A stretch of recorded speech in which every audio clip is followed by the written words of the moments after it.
Many songs cross borders, some change countries, others change languages, and sometimes they even change nationality. Jari Ya Hamouda, or My Neighbor Hamouda, is one of the most famous songs in the North African popular repertoire. For decades, it has often been presented as a Tunisian song, but this is not true. This song is Algerian, written, composed, performed, and recorded in 1936 by a major Chaoui artist who remains largely unknown today, Mahmoud Djellal, known by his stage name, Sheikh Ali El Khenchli.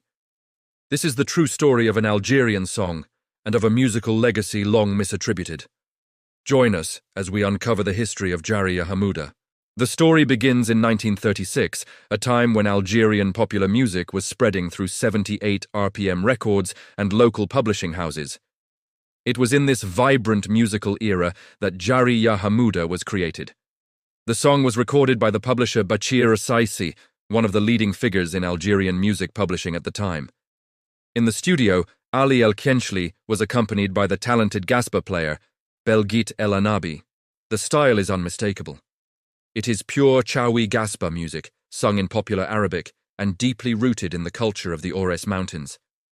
From the very beginning, the song was officially registered with SACEM, the French Society of Authors, Composers, and Publishers of Music. This registration provides clear, undeniable legal proof of its Algerian origin. The documents confirm Ali El Khenchli as the author and composer, establishing a historical record that has often been overlooked. So, who was the man behind this iconic song? Who was Ali El Khenchli? His real name was Mahmoud Ben Younes, and he hailed from Khenchli in eastern Algeria. He was a complete artist, a songwriter, a composer, and a performer. He was a student of the legendary Aissa Jarmouni, another giant of Chaoui music. And he sang with equal passion in both the Chaoui language and in Arabic.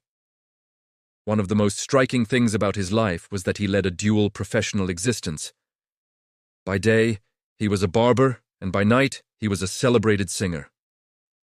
This connection to everyday life kept him grounded and close to the people whose stories he told through his music. Gifted with a powerful and versatile voice, he didn't limit himself to folk music.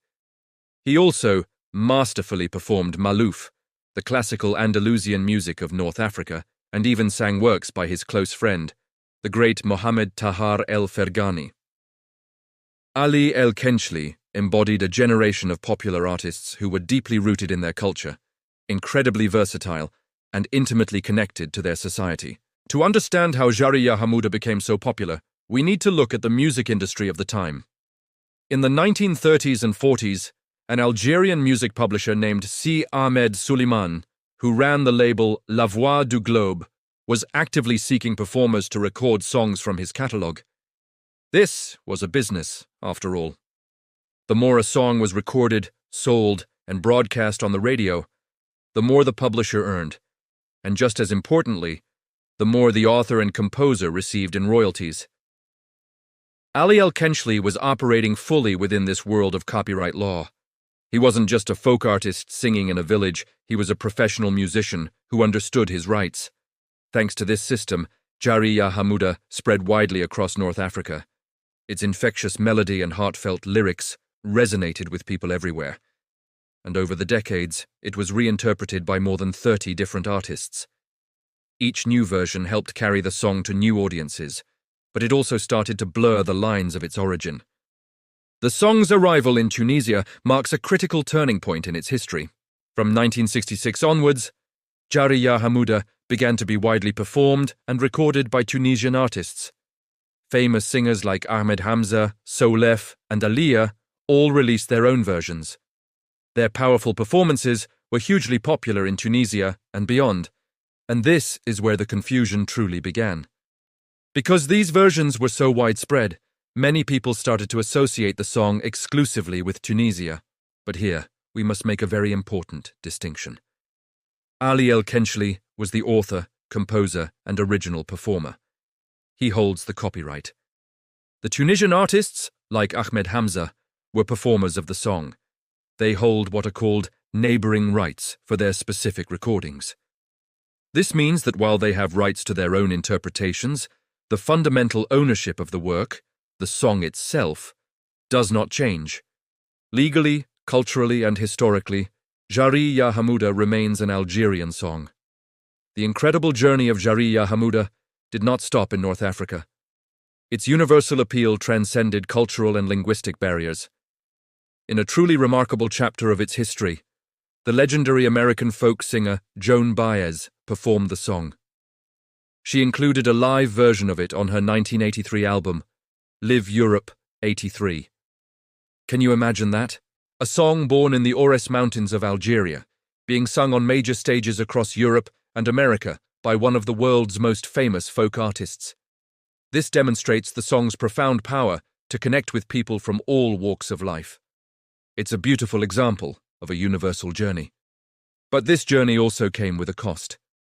As the song traveled, its origins often got lost in translation. The public, captivated by the melody, rarely knew the name of its true author, Ali El Khenchli. The story of Jari Ya Hamouda reveals an important and often frustrating reality in the world of art and music.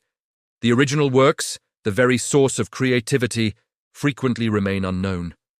Meanwhile, the copies, the covers, and the imitations often dominate the media and capture the public's attention.